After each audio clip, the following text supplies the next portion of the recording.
I think that's us. I think we're on. Checking it out. Going to look. Can you guys hear us? Are we good on the audio? Checking the chat right now. Waiting for confirmation. Usually it's Dr. Leo that gives us confirmation. Give us confirmation, Dr. Leo, please. We need confirmation. Please. Please. Well, why did you just stop chatting now? Hey, Yay. there it is. There he goes. He heard us. Good. Awesome. Excellent. Good stuff.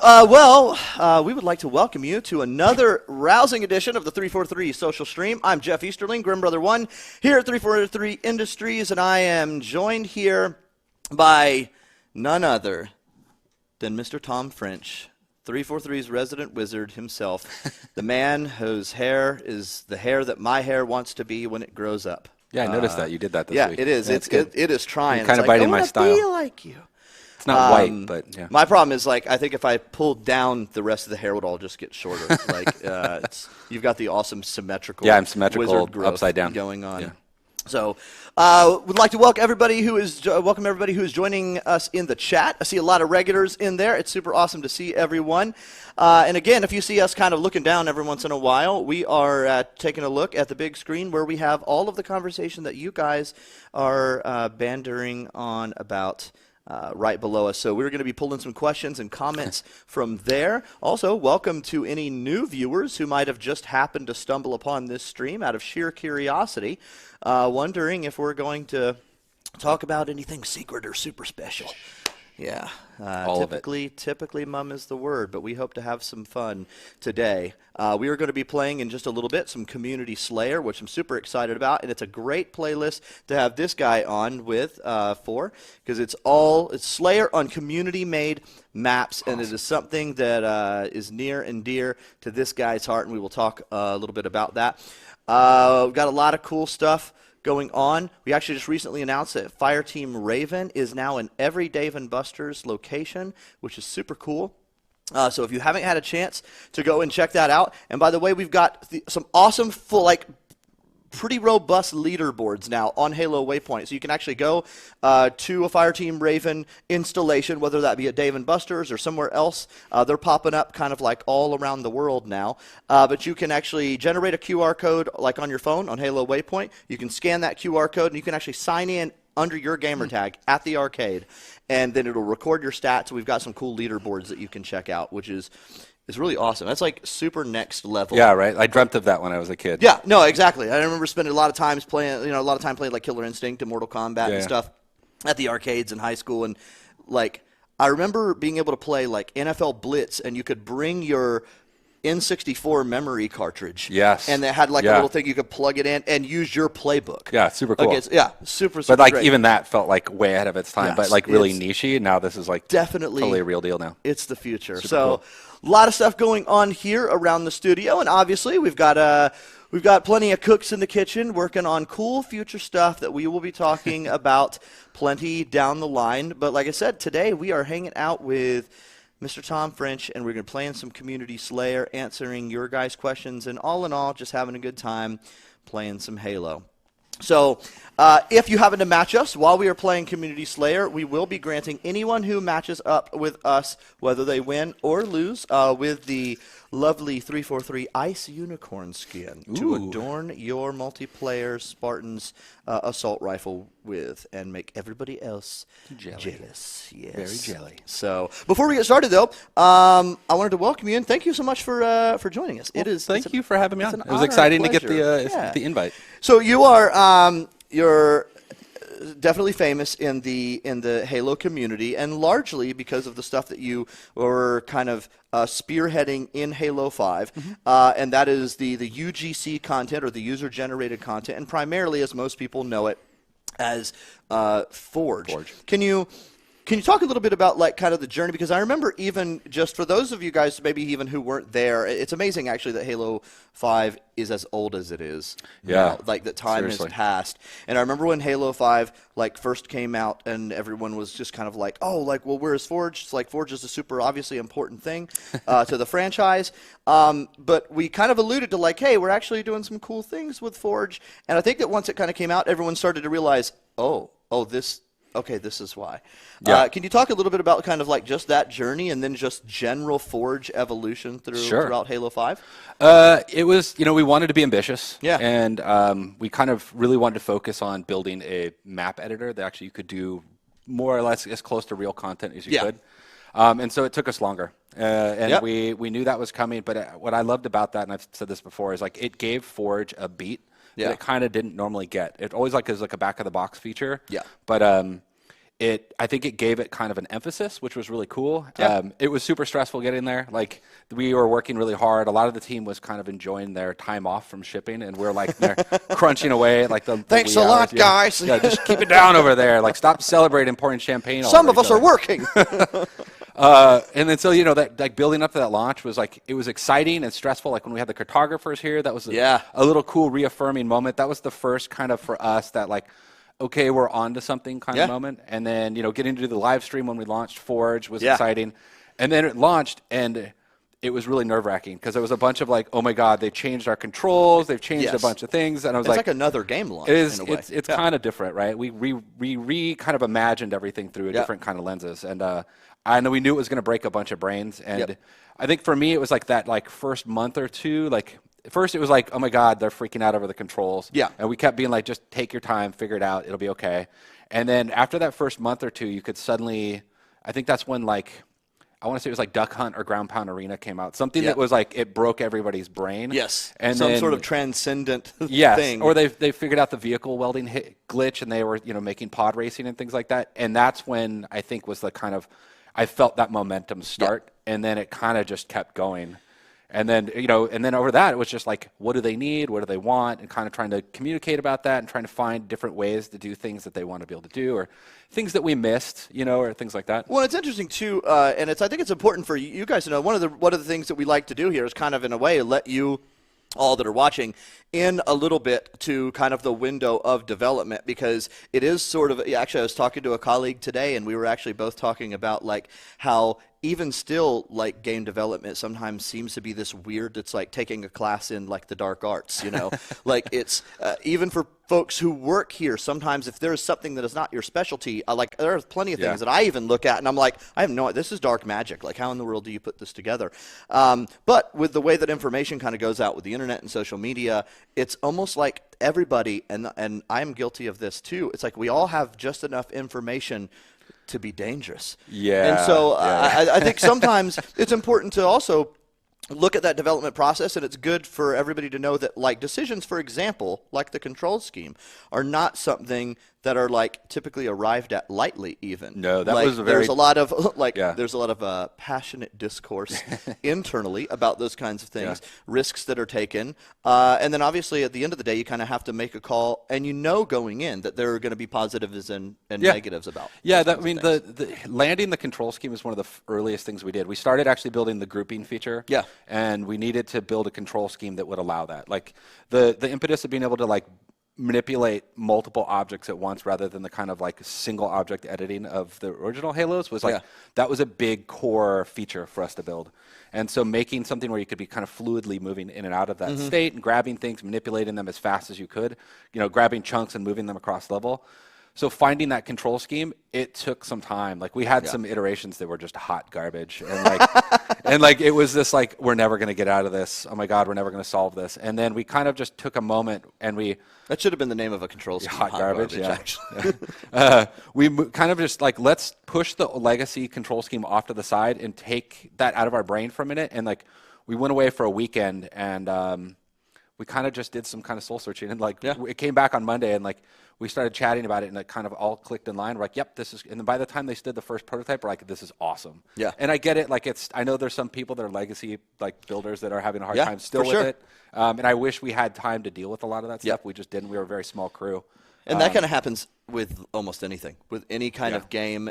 Like when any kind of game, especially that is long-standing, you have folks that like are fans of, or even just used to kind of like the original elements of it, or I mean, you have things that with any kind of thing, in all Yeah. honesty. You have it with music. You have it with sure. sports. Like, people are like, but this way. Yeah, this way was the best. I mean, God, we hear that all the time with our franchise, right? Like my Twitter. I get a lot with cars. Yeah. Cars? Oh, yeah. Oh, yeah. You talk about, like, you know, people who really miss, like, no, manual transmission, H pattern, the only just way to old drive. school clutch manual. That is the only way to go. Don't do electric. It's got to have a lot of noise. Like, and there's a great balance between them, and great positives and negatives for all those things. And another thing that you were talking about that I think is interesting is, like, gaming itself is in this interesting transition with the whole, like, back of the box versus ongoing development. And, you know, a lot of you guys always hear, like, the service model type thing used for a lot of things. We see a lot of games doing that now, like Fortnite is obviously a big, huge one with something like that, but Rainbow Six and Warframe and stuff like that Changed. That a lot of times you take what you have at the beginning, and there's more emphasis and focus on getting things done that are either right/good rather than necessarily even faster. And I think that was an important thing. Like, we could have done some sort of Forge type thing to check a box at launch. Yeah. But I know that the emphasis was, like, you know, decisions that are made like, hey, we don't just want to check a box.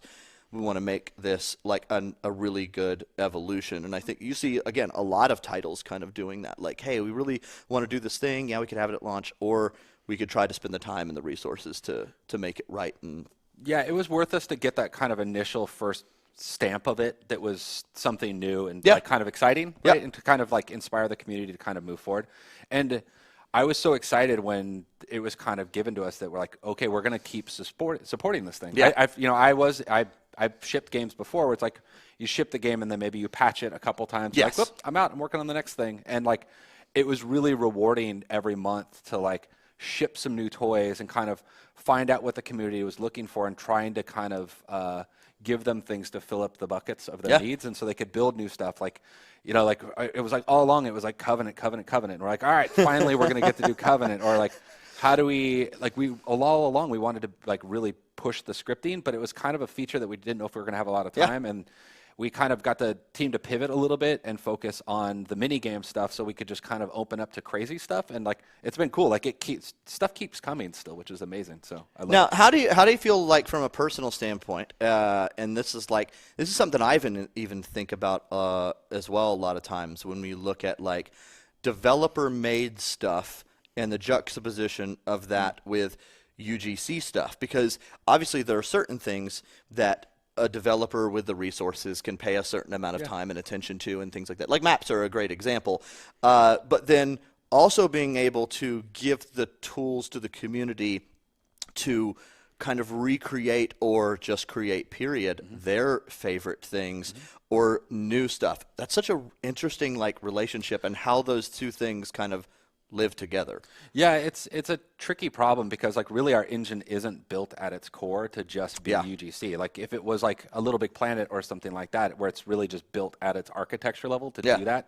And so a lot of things we have to shoehorn and think about in different ways, and approach the problem tactically and differently. And you know, we wanted to kind of push the bar closer to what we can do internally. And, you know, we got a certain degrees further that I'm proud of, but I think there's still a ways for us to still go. And but it's not as easy as like, oh, well, their maps look like this. Why don't our UGC maps look like that? Or they have AI in the game. Why aren't they in Forge? And I get it. I want all of those things as well.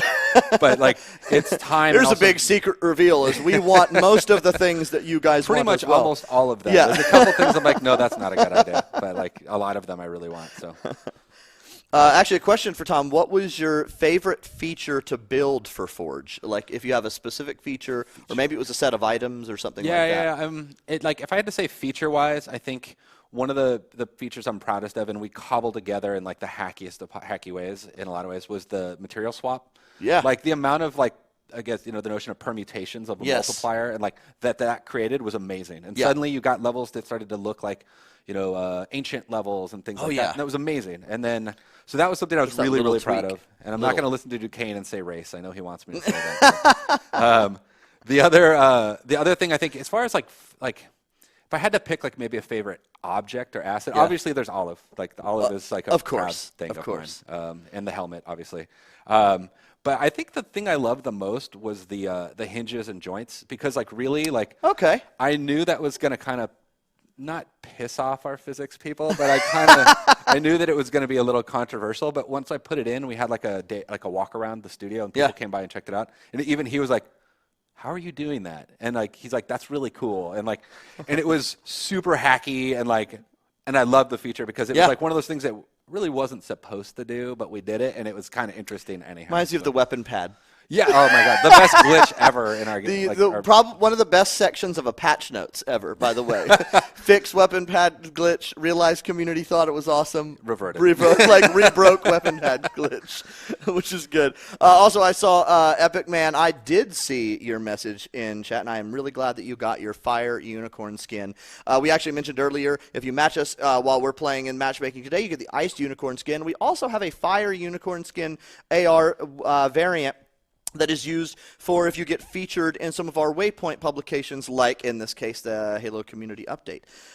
Definitely check those out. I write them, so you should read them. Even if you just click on it, just so it makes you feel better. But that is pretty much it. Now, speaking of which, let's jump in and play a match, and then we'll talk along, and then we'll visit a couple of other subjects. Epic Man, I love you, Jeff. I love you too, E-Man. That's adorable. Yeah. All right, we are going to be hopping into some Community Slayer. And Community Slayer, actually, this has got to be something that's cool for you to see.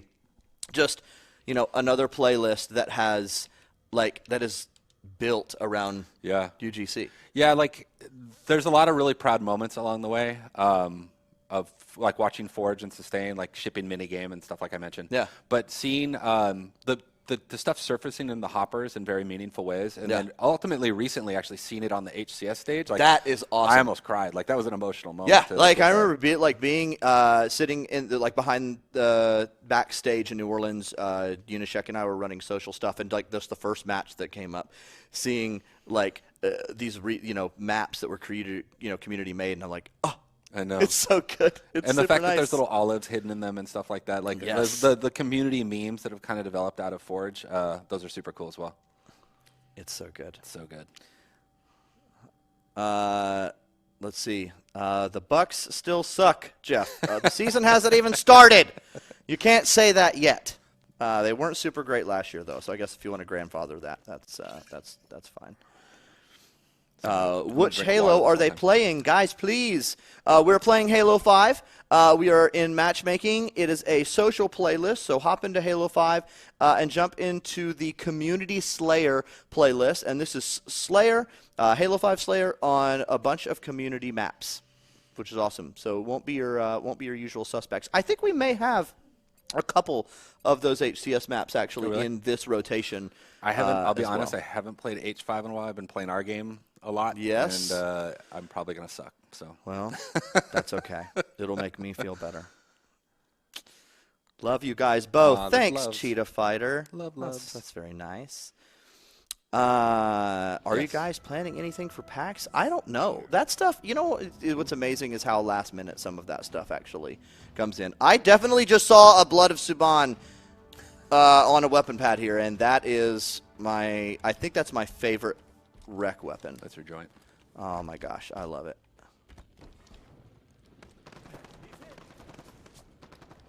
Oh my God, I gotta use all this. Oh, what did he just kill? Oh, he had a grenade launcher. I was like, what in the world? Crazy Bear, all caps, our game, as in Halo Infinite. Well, we don't have another one. We can confirm we are working on that game. Hopefully that's not a news that's story. At least something. That's a lot of nothing. Yeah. What? Man, I am terrible I'm right not now. as bad as I thought I was. Might be better than I used to be. Not great, but. Oh, bolt shot. That's a weapon I never want to pick up. Okay, I got a kill. That's all I needed. I strive to not goose. Oh, no, don't you kill me. Yes! I got your back, son. That blood. I love this weapon. So the needle rifle was my favorite weapon. I think it's my favorite weapon in all Halo. Me too. From Reach. I absolutely love it. Just such a satisfying kill. maybe the most satisfying. Oh, it's out of ammo. No! What a tragedy. I just like when I first fell in love with Halo, like the Needler was like it was something new, and I'd never played a gun like that in a game, and I don't know, I always found it fascinating. Yeah, I think the Needler too is like one of those. When you talk about like iconic Halo things, for like sure. the shape and everything, even is just like you instantly know it as Halo. Yeah. It's alien. It's as like classic to me as the AR. Yes.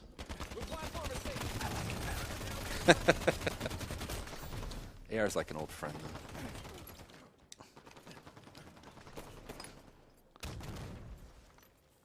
When is the Oh, when is wow, the maybe Halo I version do of suck about Hearthstone this on this game, too. coming out? That'd be cool, like a Halo card game. Oh, it's funny. We've had like Halo card games actually. There was a Halo edition of Bang, which is a. I think people are trying to.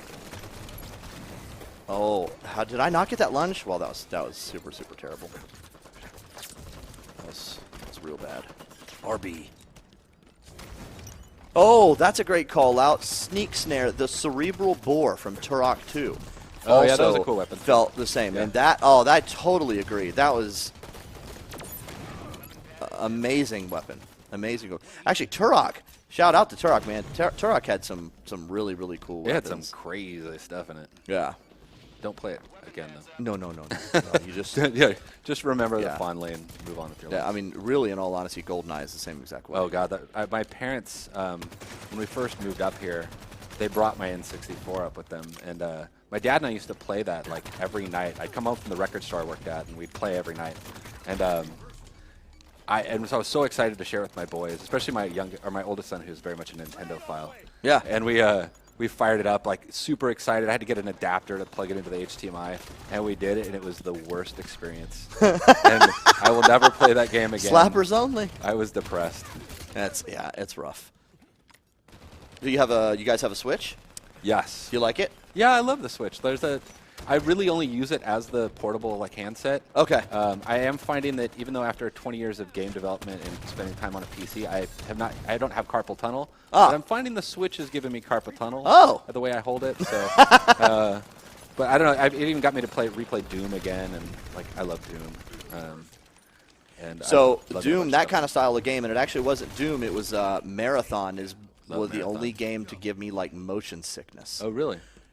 Yeah, and I don't know if it's just kind of like a frame rate type deal or what, but oh man, Frame rate definitely plays an That was effect into rough. that, especially with fast moving motion. I like Quake 3 is my game, like if I like classic online shooters, and I've been playing Quake Champions again, and like Okay. I lose that kind of twitchiness. It's kind of going away slowly. But yeah, that game is so almost nauseating, but it's running at 120 hertz, so it's like buttered Jesus, as we say. Which is different than regular Jesus. Yeah, a little bit different. Higher calories. Yeah, better on toast. Yeah, that's true. Yeah, Jesus is good for like breaking bread, but not good on toast, like regular Jesus. Yeah. Yeah. Butter Jesus, though. You need regular Jesus to give you the bread, butter Jesus to put on Yeah, the bread. sweet That's really butter the Jesus. way that works. The chat really likes butter Jesus.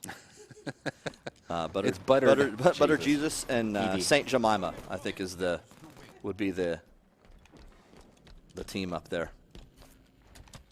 It's a cool movie. Toast Jesus. Yeah, is it Jesus that appears on toast, or is it Mary that appears on toast? I've seen Jesus on toast. Yeah? Yeah. I've had toast that made me feel closer to Jesus, for sure. My Grim Brother 3 makes a mean cinnamon toast, man. It's a good brother to have. It is.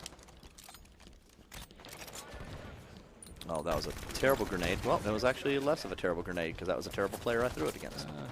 So that's all you need, is you need a good grenade or a bad player to throw a bad grenade at. Oh, that was bad.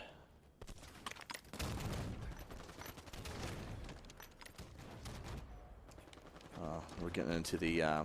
Now I noticed you also said something about working at a record store. Yeah. So you're a big music fan. I love music. And especially like lesser known bands and stuff too. It's kind of my bag. Like I want to hear those things that nobody's heard. Yeah. Or, like I want to be like it's part of that record store geek in me still. Like I want to turn can see people that. onto music. Like, Yes. I do it constantly, like to a point that it's probably exhausting. Let's go that dub for the win. All right, at least I wasn't last place. Sometimes that's all that Oh, matters. finish that first. Let's go.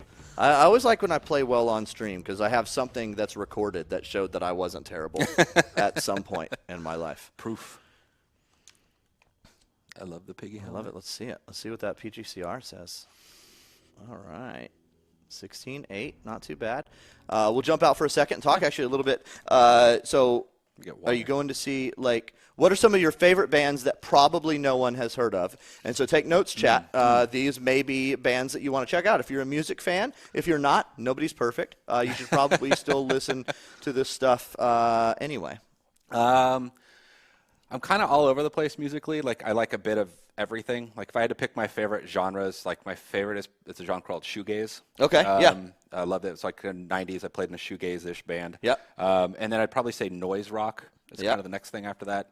So like shoegaze bands, like Slowdive is my favorite. Dude, Slowdive is so incredible. good. Like I saw Slowdive is so good. when they reunited. I was really curious to see how it was going to be. Yeah. And like I wanted to cry. It was so beautiful. I think they're the best in that genre. People say My Bloody Valentine. Dude, I'm actually going to go listen to Slowdive actually when I get back to my desk. Their new Slowdive record is awesome. the best record check they've them out. ever released. Yes. It's hands down incredible. And she did Minor Victories, which is another like side band with Duke Stewart from Mogwai. Yes, and it's absolutely I am epic. a huge Mogwai fan Love as that. well.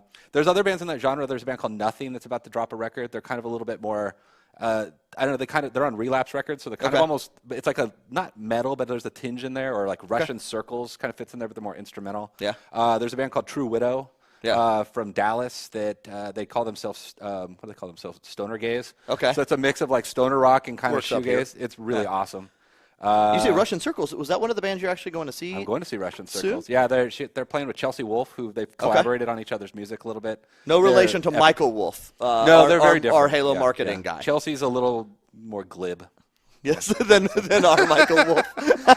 Actually, little known trivia. This is a band I played in. Oh, really? Actually, Oh, yes. I like your shirt. Thank you, Good thank you. Actually, all four of the Grimm brothers played, and then a really good friend of ours, and we toured around Central Florida for a few years. Won a couple of Battle of the Bands competitions. Like nothing super big. We actually just did it so we could hang out together. Yeah. That's really what playing music to me like always was. It was like getting your buddies together and like having a good time. Yeah, and it was definitely more, I think one of my favorite genres, like a post-rock genre. Obviously like Sigur Rós, which is now more well-known. They weren't originally, but... Who's the first post-rock band? The first post-rock band? Do you know who it is? Oh, I don't know. Called Bark Psychosis. Okay. Yeah, the first band labeled post-rock. And I would listen to... I bet most people would say like Explosions in the Sky. That is probably... I think Mogwai was before Explosions. Oh, no, but I'm saying I think Explosions in the Sky was one of that like that people were like, First kind of labeled like it that. that's I think they did maybe it was the Friday Night Lights soundtrack or something. I think they did that whole thing. Yeah, Mogwai, definitely the American Dollar is fantastic. Caspian is really Caspian. good. I saw Caspian's amazing. Caspian. They're incredible live. Yes, I saw So them good. open for Under Oath.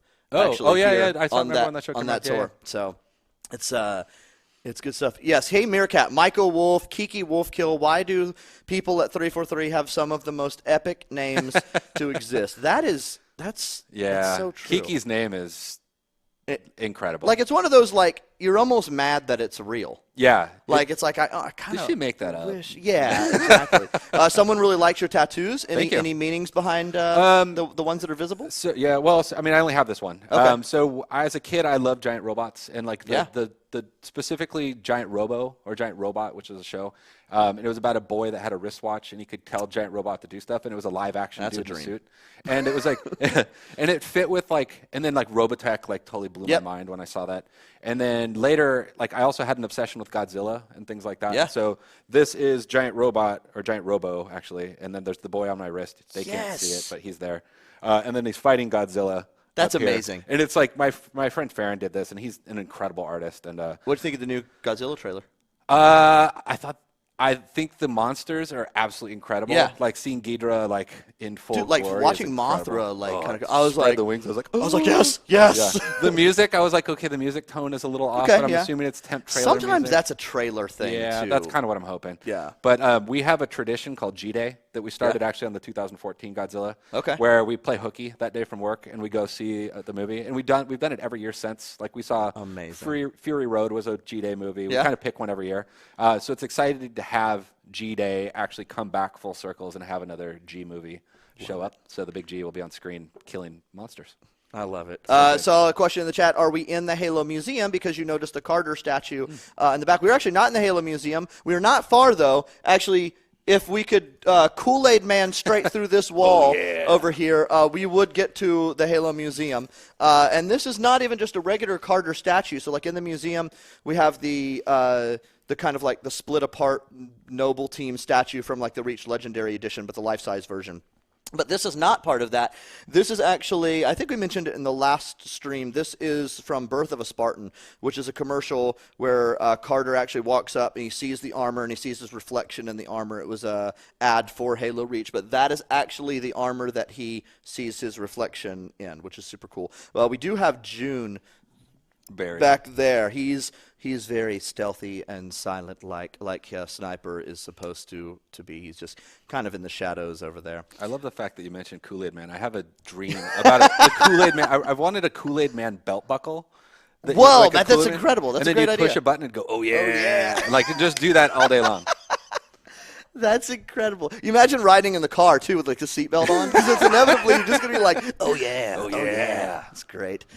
All right, let's let's jump in. Let's jump in another match. We are playing Community Slayer. If you just joined us, I'm Jeff Easterling, Grim Brother One here at 343 Industries. I'm joined by Tom French. What's your official title now? Multiplayer director. Multiplayer director. So going from UGC director, I think, right? Yeah. And now to multiplayer director for Halo Infinite. Not talking about it right now, but we are super excited about things that are kind of going on with that. But we are playing Community Slayer in Halo 5. If you jump in and happen to match up against us, win or lose, you'll be granted the 343 Ice Unicorn AR skin to adorn your Spartan with. I'll go sit back down at my desk later on, and they do have to be manually granted. So I will comb through my game history, and I'll send all those out to you. We like to take a break in between matches, too, also to kind of divvy it up. I think sometimes when we just roll through matches, a lot of times we get the same folks that get jumping in. So we want to try to give everybody a chance. We are, by the way, searching on Expanded to try to give everybody as much of a chance as possible. Drew V914 says June is still alive, and that's not meme material. That is actually truth. That's canon. June is still alive, and he was actually one of the people that helped head up and continues to help head up the Spartan 4 program. So if you are, you're playing as a Spartan 4 and you're Halo 5 multiplayer. That is that Spartan canonically would have been trained at some point by June, which is pretty cool. Tom, as someone who takes Forge and level design very seriously, what would you say is the most valuable skill? I'm actually going to scroll up to grab that. Grab the valuable skill to work, I believe, at 343. Let's see. What is the most valuable trait skill for someone who is looking to work at 343? Or in all honesty, I'll expand that to just the industry in general. One of the proudest things I have actually coming out of Halo 5 is we've made 3 professional developers kind of out of it. We have 2 map designers that are working on the team. Okay. And then another one that works on the community team to help with that stuff, which is that's amazing. Our tool did that. And so to get there, what we look for, especially in level design and things like that, or even just across the board, it's you need to be able to prove yourself without getting your foot in the door. I need to have something that in 10 seconds I can digest and be like, that guy is awesome. Yep. We need to talk to that guy and kind of make that next step. And it's essentially like the modern day portfolio. Yeah. Now is what YouTube and ArtStation and stuff like that has kind of become, and it is something to be able to point to and say here is where my passion potentially turns into profession. Yeah. It was people we were looking at Forge maps if they had built Forge maps and stuff like that, which was really cool. But also then we did push them to kind of okay, now use a real editor. I mean, a real editor, yes. right? And to see could they do that, because that's what happens when you get into game dev. You have to be able to kind of like break out of your comfort zone. Like, I think a lot of people think they know what we do on a day-to-day basis, and like how they think a lot of it's just really easy and it just kind of works. And no, you actually have to do a lot of like little details along the way, and there's a lot of like tinkering and waiting and like, and to be frank, iterating. That's not something that's just like a developer community thing. That's even internal. Like maybe more so almost. It's like we're even within a developer, a lot of times from team to team, it could be easy to make assumptions about a certain thing, about how long something takes, or maybe how much, like, you know, how many resources or even talent or know-how or experience something takes. I mean, like, I've been here since Halo 4, and like I got really involved in the editor, and I know the editor pretty well, but like it's changed and evolved even since I've had my fingers in it. And so like I'm kind of even detached from that. I have to just trust the team and like how long things are going to take. And sometimes we try to just push to get quickly, like kind of get something up and talk about things. But yeah, it's hard. It's a lot of work. Is it hard working on a team? I know that. I mean, that's something, you know, a developer, especially like a AAA developer, is a place full of people used to being good at what they do, used to being right, used to having oftentimes the best ideas or great ideas. And I know those kinds of things a lot of times can be tough to like let go of something or open it up to critiques. Like it's you have to check a lot of ego at the door, and you have to sometimes have an ego to like kind of be behind something that you believe in. For sure, right? Like and like it's like astronauts and Formula One pilots and fighter jet pilots crazy, and stuff right? like that. Have to have a certain edge. But like I don't know, like I love our multiplayer team. Like we've got like our little design crew. We've kind of got a little good clique going together. I'm really proud of them. And I'm excited about everything that we're building. But yeah, like it's hard kind of from my perspective of being used to being in the tool and kind of doing things to like kind of now having to detach and kind of just guide and like influence it. And like sometimes I might let them go down a path that I'm not even maybe even 100% bought in on, but because I want them to be invested in it. I don't want to necessarily just tell them how to do their job. And now and we're let not them care. So we're not talking specifically about the next game. I know it's terrible. We're the worst. But can you talk a little bit about how your role changes, even just from like a responsibility nature, from being, focused really on the UGC stuff? Like what's the difference between UGC director and like multiplayer director, just like from a high level responsibility standpoint? So UGC, we were a pretty small crew. And so I did a lot of what would be I'm going to re-invite you, by the way. Oh, thanks. All right. I had to do a bit of like mix of both. So I had to do like kind of leading the group, but like we had a great team and the team really kind of did a lot of the work themselves. Like I could just kind of point them in the direction or we'd work through things. But I ended up doing a lot of the lead design work as well. So I'd have to build. Are you inviting me? Okay. I'd have to like integrate all of the objects and I'd come in over the weekend and get that part done. And it was kind of exhausting. And then switching over to the director's role for multiplayer, it's a bigger focus, it's a bigger team. And so a lot of it was trying to set a vision and a direction for us to start moving based on, like, there's a project direction from Tim, and then I have a vision kind of under that of multiplayer. And then, like, we had to act quickly and kind of get something figured out when I kind of took the role over. And then it was kind of, we got a direction that we're excited about, and then move in that direction, and then kind of course correct along the way, and try to sort and there's always course correction. Juster J, you can't tell us when Infinite News will come, but can you tell us when you'll say Infinite News? I just did. I just said it. Infinite News. It's unending news. That'd be like CNN or BBC. Just infinite just news. Just keeps just going all on, news. And it's depressing. All the time. And it is quite often depressing. I think I got kicked. Let's see if I can. Unable to join. Let's try this again. Let's try it again. It's that's why we call it the social stream. Just casuals playing games. There we go. I think you're in. Am I in again? I should be in. Social. Yeah, I'm in the fire team. Community Slayer.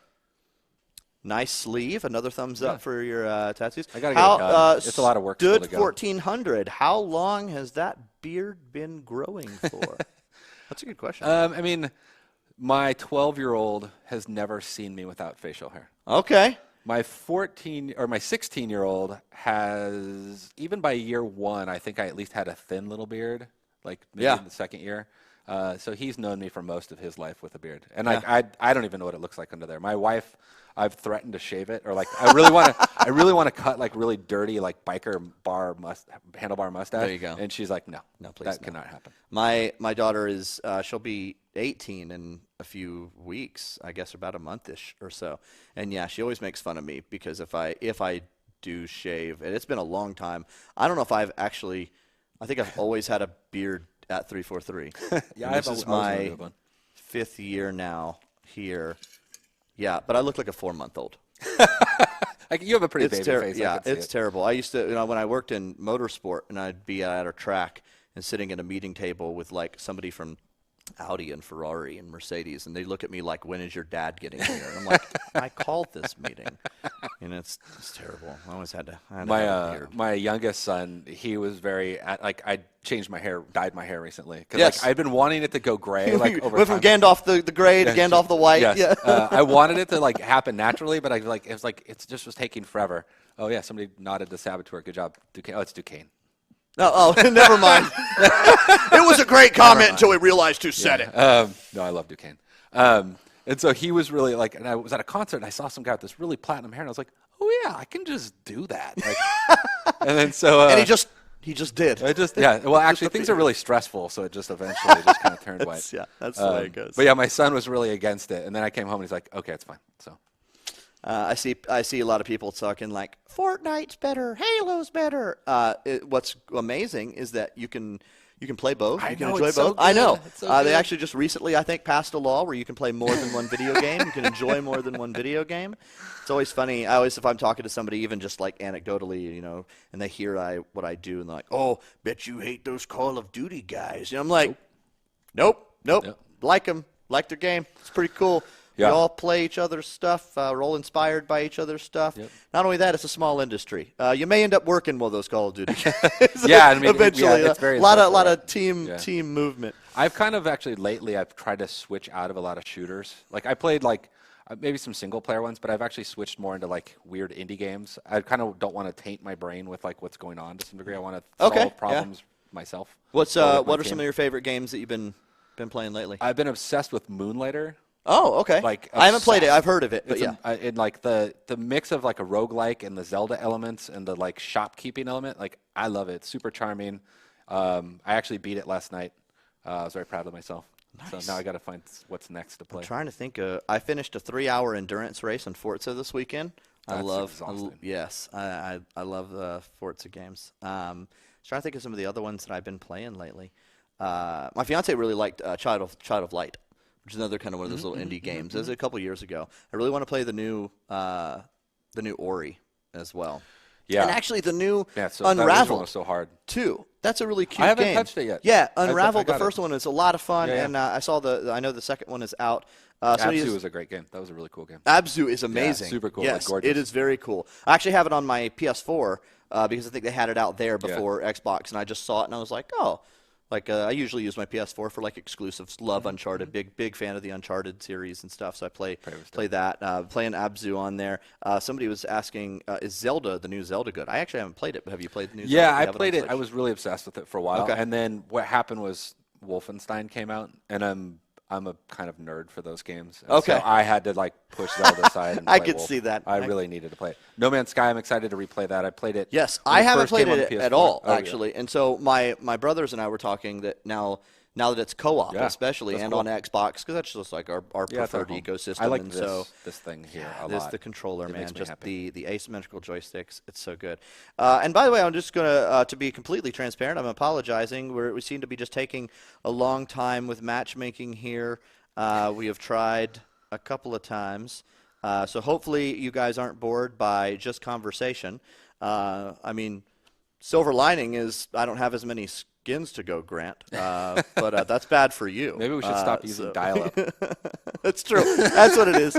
I remember when the internet, you knew it was working because it sounded like everything else did when it was broken. Yeah. You know, it's like if anything else makes that noise, that's bad. Yeah. But if the internet made the noise, you're like, oh, thank goodness, it's success. Somebody emulated that around the office the other day, and I think some people were like, "What is that weird noise you're making?" But yeah.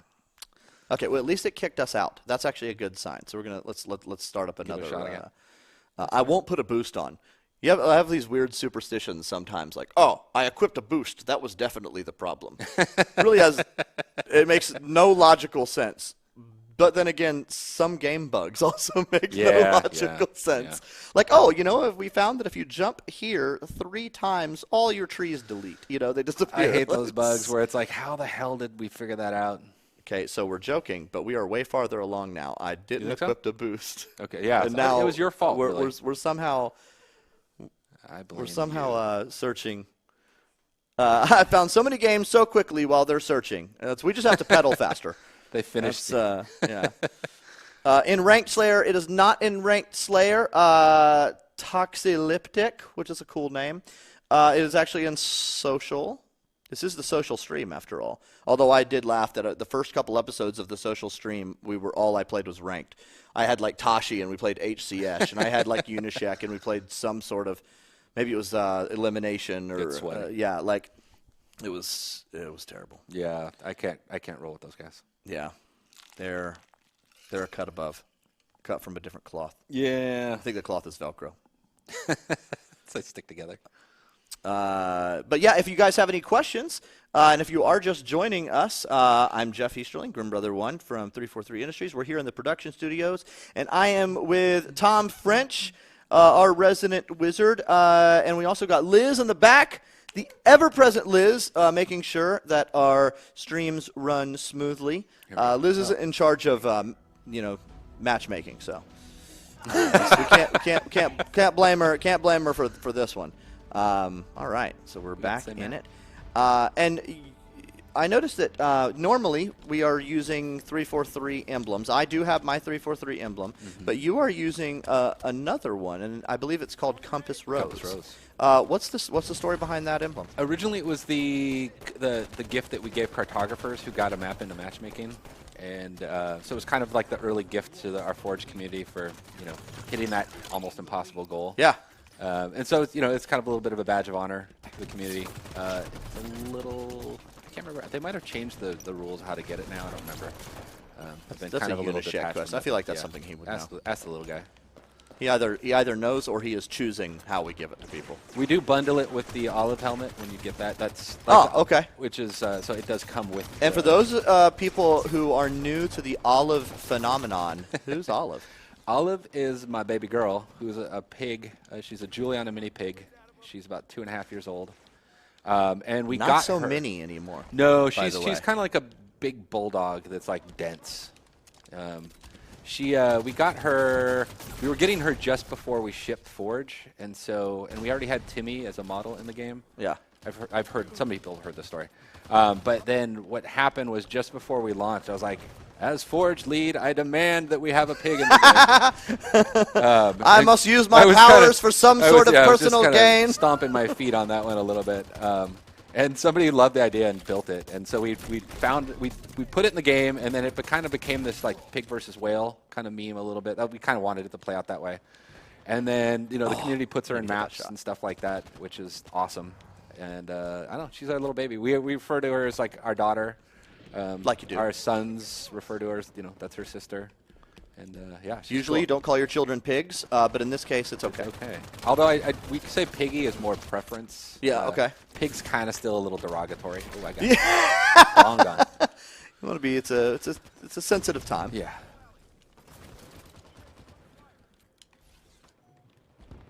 I remember you bringing Olive to the staff picnic, which was amazing. And we actually have another staff picnic coming up. I hope we can bring her. Yeah, we'll see. Like that's I don't know what the rules for this one are going to be. That one was like, well, they didn't mention it, so let's just do it. They said no dogs, but not no pigs. Technicalities, right? I can get away with that. We'll see. She did bite somebody last year. I was like, oh no. I guarantee that it was kind of not cool. Whoever it was. She can be a little grouchy. It's kind of funny. She's very moody. They're very emotional creatures. I feel like I did better than last game. Oh man, Richmond was super excited. Said, I thought I got you in matchmaking, but it was just Randy 355. Oh man, you just got that old plebe Randy.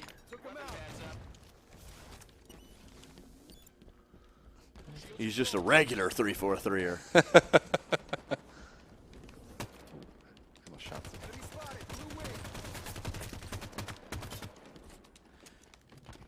Any studio shout-outs? I believe we have Mr. Damon Kahn who was watching. I would Damon Kahn. love to get Damon on the stream.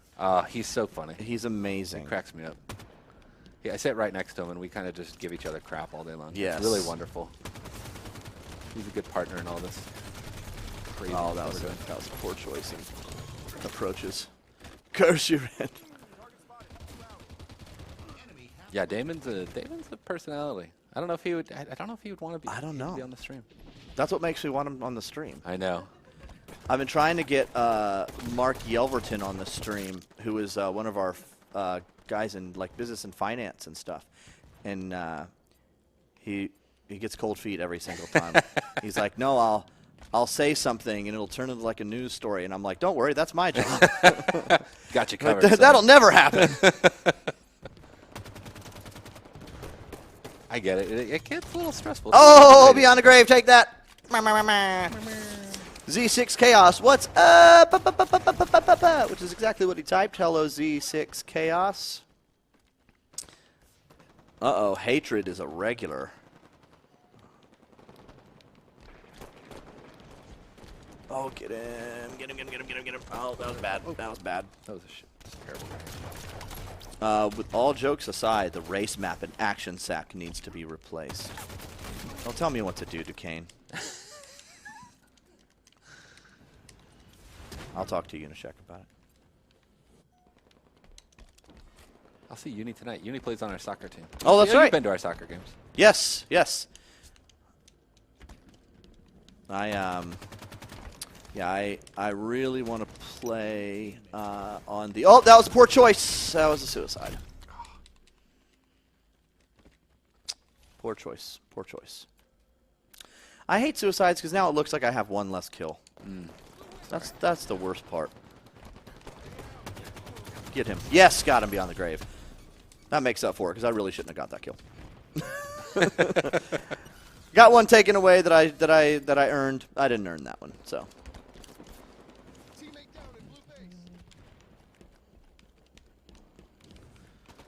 Sometimes, man, this game's sweaty. I can't like talk while I'm playing. I know. It does get pretty crazy sometimes. Oh, am I getting shot in the back? Fortunately, not by a teammate this time.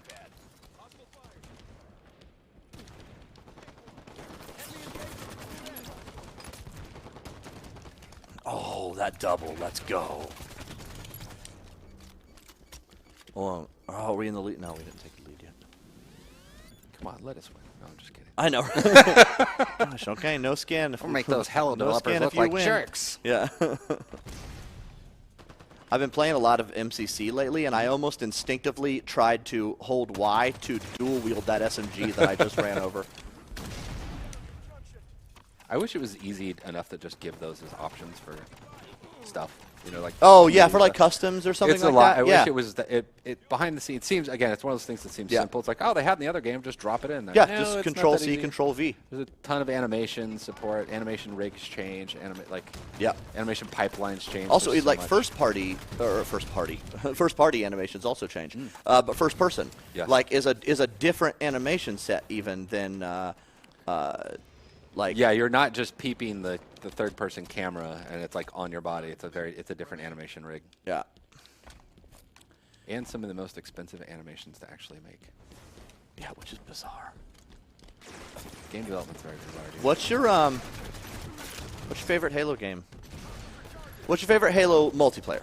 We'll start with that because it's almost hard to say like overall game because there's so many nuances. Yeah, I mean, I think for me it comes back to just the nostalgia of playing CE for the first times and like those LAN kind of moments. Yes. And, like I took 3 days off work when the original Xbox came out, and my friend and I just spent time eating Papa John's pizza and playing Halo multiplayer the whole time, and it was amazing. And it broke my brain. And then we played a lot of Quake at the time. That's actually where I started my Quake era. But then we played Halo a lot for a while. So I definitely have a lot of nostalgia for that. Yeah, I kind of come back to a lot. I mean, there's a lot of reasons to like all of them, but I play them all every time. Favorite campaign?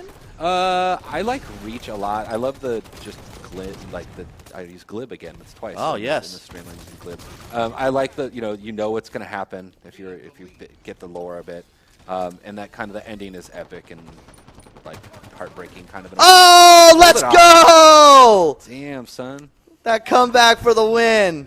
So yeah, so I'll come back there. Those are kind of like it's kind of the bookends. I know a lot of people love the 2 we and 3 dropped a multiplayer. guy too. Did we really? Wow. That's all right. Let's go. Somebody take a 19 noted and 4. I'm really proud you of and I the 4 top campaign. 2. What? You and I top 2. Let's go. Look at that. You're better at this than I am. We'll roll into another match. I don't want to test fate. Sure. We'll do at least one more. Yeah, somebody mentioned 4. I was really proud of the 4 campaign. I worked on on 4. Yeah. I worked on the campaign. Okay. 5 I did 4. Forge, I love the campaign. and then next I do the other Yes. stuff. So yeah, I was proud of that. There were some cool moments in there. And what is your favorite Forge that's not 5?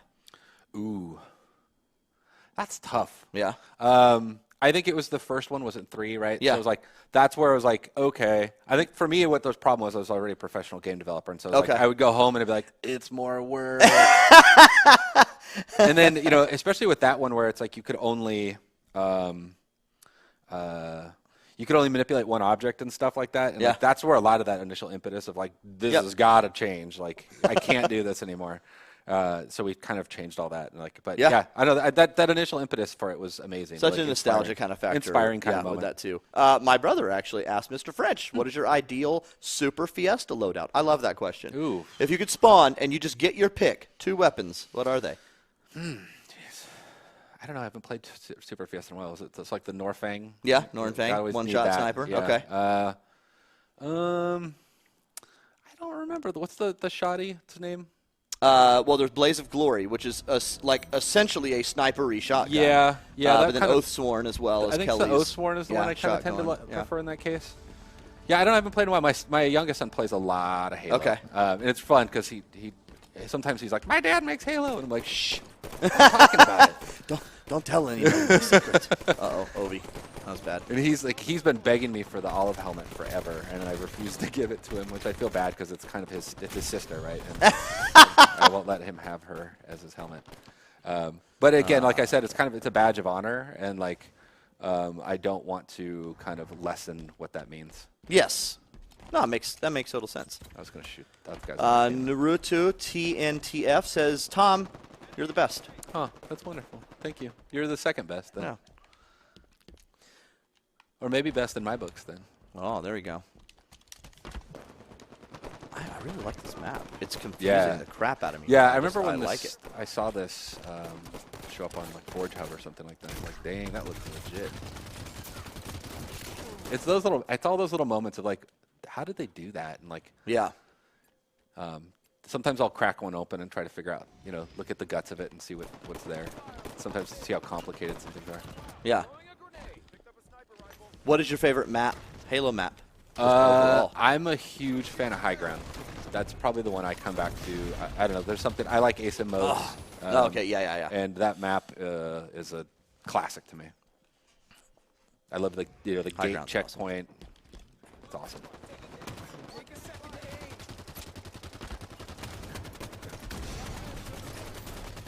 Oh no! How did he not die? That's broken. Dial-up. Blame it on the dial-up.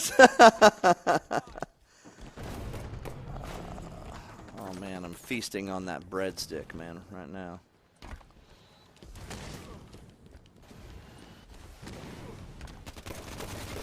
No, that's not the way I saw that going in my mind. MLG Guardian is Ms. Are we getting Xerox's favorite map. Solid classic choice there. Yeah, that's a classic, for sure. It's super hard. It's tough to pick a favorite map just across the franchise. Yeah. I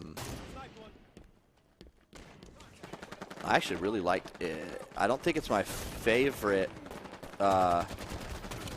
in all Halo, but I loved Haven actually from Halo 4. Yeah. Just a really, really great. That was the map that we kind of play tested the most, and you could kind of feel it in the end. I remember playing that a lot. I love that map, and the reboot looked fantastic. Oh yeah, It's Mercy gorgeous. for Halo Mercy's 5 looks gorgeous. amazing. Yeah, I'm really terrible with names of things, like people, like it. I It still also don't doesn't remember help what though with like then complicating things with like dev names. Like then we talk about like, oh, this was called. I think it was March on Stormbreak was called like Snow Zone. Yeah. Forever. Yep. And so then we're all just calling it Snow Zone, you know. Yeah, no, it's easy to get those two things Or mixed Temple. up. And I think, in fact, some of them we just ended up keeping the dev name for like the Assault variant for like Warzone and stuff. Sure. Like, Yeah, it sticks in people's kind of hearts and memories a little bit. yeah. And also because a lot of times, you know, when you're initially developing a map, you're just going on like maybe a theme or something. Yeah, Like, and it oh, kind this of is going bleeds to in a be little bit. Snow Map. Yeah. Or Desert Horseshoe, you know. Snowbound is the best map ever. Wow. Oh, Muff Tublets. Okay. It's a bold claim there, Cotton. He's been here since the start, though. So That's true. He's all right. I'm assuming it's me. Yes. Yeah, that is the same Muff Tublets. It's not like no, Muff Tublet 64.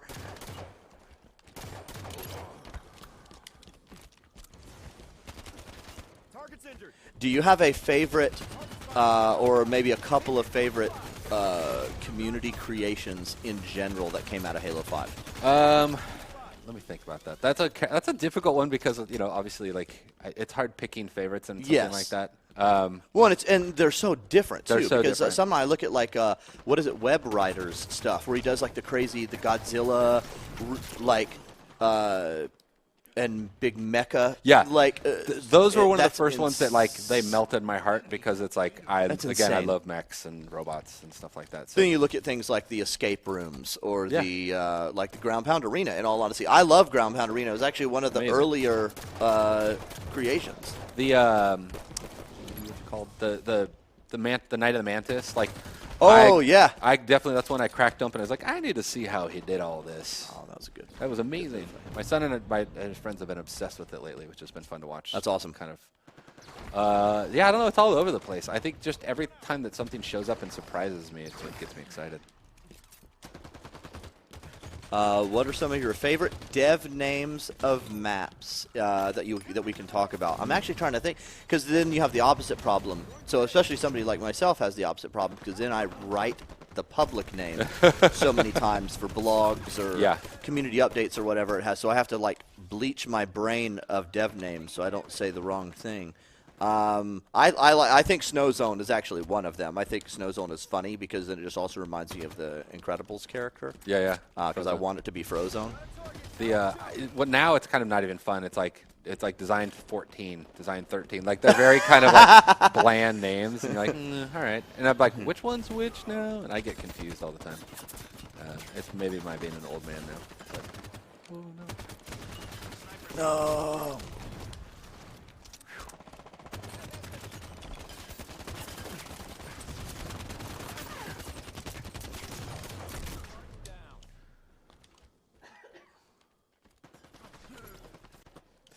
This map's cool though. It is. It's so dramatic. I love it. It actually reminds me a lot of like a Halo 2 kind of style Sure. map. Some of the aesthetics. It's got very like headlong kind of aesthetics to me. Even like Tombstone kind of feel. That was a cool map. Good pizza too. Good. Good movie. Yes. Also, yes. Great movie.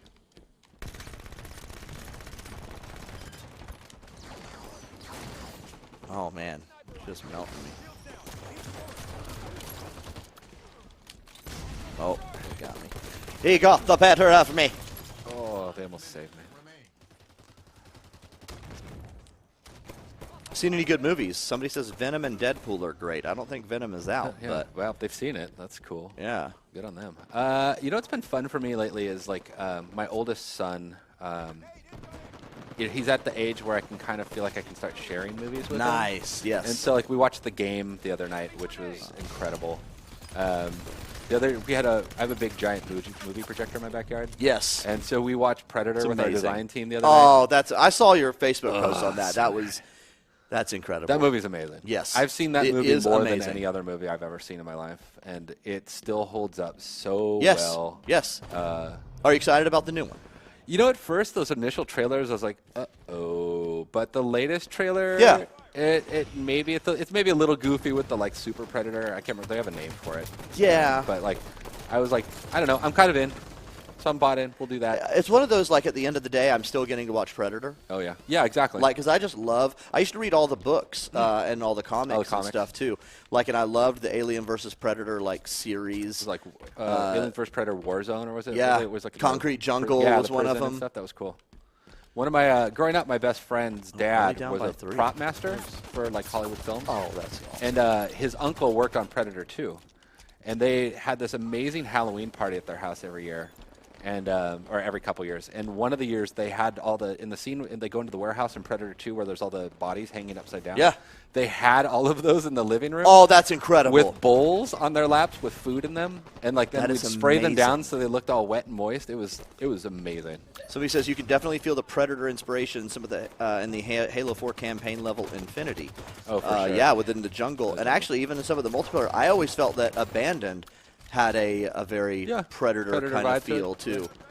Especially when you have like the weird little alien creatures that are in the tubes. Yeah. Man, that movie's so good though. Jesse the Body is like the best thing in the entire world in that movie. So yeah, so we've been kind of doing like summer films at my house a little bit. So we did that. We did what did we watch recently? We watched Friday the 13th on Friday the 13th. Oh, okay. Awesome.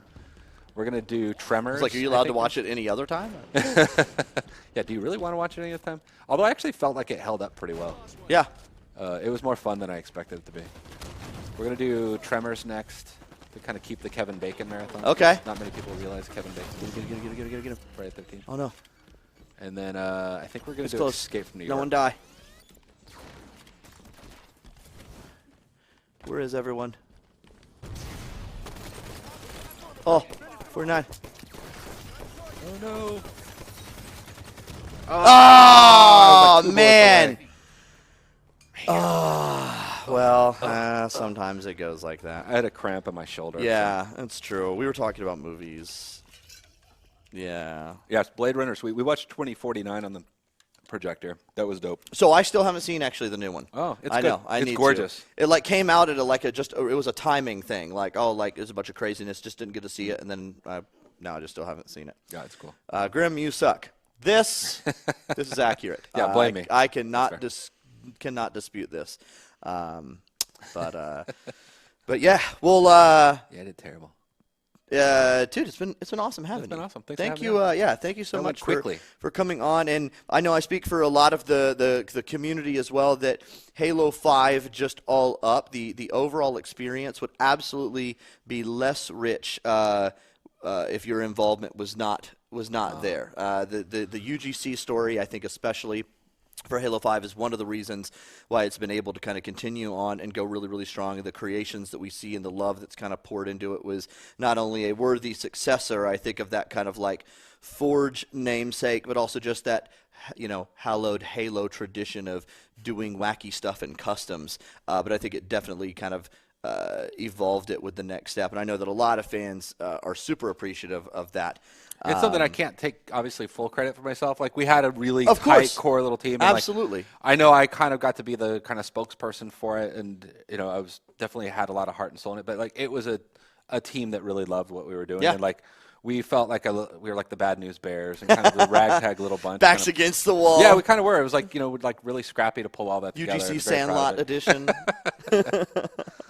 Awesome. Well, guys, we don't have a community update coming out tomorrow. We've been doing, actually, really since the beginning of the year. We usually are on an every other week cadence. But we will be back next Thursday with a community update, so keep an eye out for that. We will also be back right here for the 343 social stream on mixer.com/Halo at 1:30 p.m. Pacific time. So make sure that you join us for that. We will have a new rotational playlist coming out tomorrow. I don't remember if we have either A, confirmed it, or B, if I'm allowed to say it, so I won't. But I do believe we have Warzone Turbo that is coming out this weekend, and I think that comes out on Thursday. Halo Wars 2 real recently rolled over into Season 11, so that is awesome. As we said at the beginning of the show, the Halo Fire Team Raven continues to roll out and permeate all throughout both hemispheres of this lovely blue orb we dwell on. It is now actually at every single Dave & Buster's location, so definitely go and check it out there. You can call or look around to see where the closest one is to you. And again, like we said, you can log in actually there on your phone on Halo Waypoint, get a QR code, scan it in, play with your gamer tag, and actually record your stats, and you can do some cool leaderboard activity right here on Waypoint. So a lot of cool stuff going on. A lot of cool stuff going on behind the scenes as well. Can't talk about it right now, but we are very excited to eventually one day be able to and to share it with you. But until then, keep doing all the cool stuff that you are doing. Please. We've got, it seems like no matter what, every week or so, we've got new cool stuff coming out in Halo 5 Forge from you guys, new fan art, cool new maps. We have some more esports stuff coming up. I believe our next stop is London, and that's going to be in mid-September, so HCS London, which is going to be super awesome. New Orleans was wonderful. I ate so much I'm very gumbo. jealous I didn't get to go. So much gumbo, so much etouffee. It was amazing. It was Mike Chernoff can attest to the amount of food that we ate there. So we thank you guys for joining us, and we will see you here next week. For Tom French and for Liz and for Mike, I'm Jeff Easterling. Bye-bye. We'll see you next week.